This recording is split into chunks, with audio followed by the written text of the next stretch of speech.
You mentioned an indictment, so just tell us a little bit about what happened back back when that occurred. Man, I remember this like yesterday. I was sitting in my office and my attorney called me and said, "Hey, I need to talk to you. Are you sitting down?" I said, "Yeah."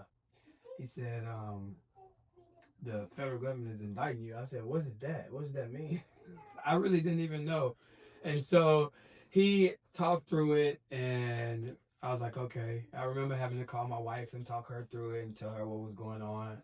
And it was the craziest thing because I had Drew Black Lives Matters in the street on the weekend of Juneteenth. Mm. And so they indicted me the Monday after that.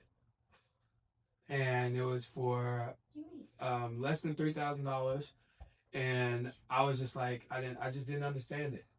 But I just took that moment and I sat in that moment and I tried to understand that moment. But instead of being angry and instead of being bitter, I immediately started thinking about how I can make it part of my life's progress, how I can make it a part of my story, a part of my journey, how I can lead with courage and be different. A lot of people get indicted and get angry. And so I decided in that moment that I wasn't going to be angry. I wasn't going to be mad. That I would understand the process. I would work that process. And whatever the outcome was of that process, I would do whatever I needed to do. I didn't even know what the indictment was at the time.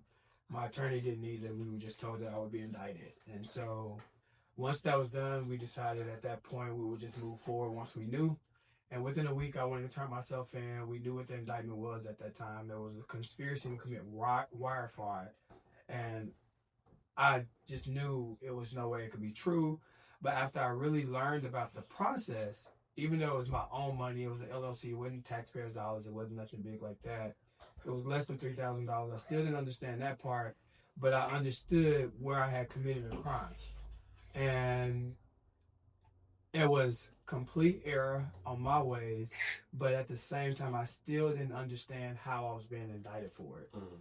And so over time, I still don't understand that part, but and I didn't understand the equity surrounding indictments and how they hand them out. But what I understood was I was being indicted. I understood the crime. I thought we could work something out. I had, more than enough money to pay it back, which would eventually pay back to my brother. But they didn't want it. They didn't want your money. They didn't want that. They wanted me, and they wanted me out of that office. And so that became, one of my, I would say another, probably my number three, top three lowest moments. That would probably be my number three lowest moment of that campaign, but not because I was indicted, but because the way that it happened and the timing of how it happened. It just made me think of racism. It made me think of, the pitiful ways of people and how people were so angry and utilize, government and utilize the things that's supposed to provide us justice to be unjust. Yeah. So I imagine that's probably one of the times where your character and your leadership skills got tested. So how did you work yourself through that moment and and really help other people to work through tough times that they might be dealing with to become better? My famous quote that I think everybody's taking on now is that I learned then that you don't have to understand people to love them. And so I That's good. have, I'll tell you, I learned that everybody has a story. We all know that. But what I learned is to develop a capacity for empathy.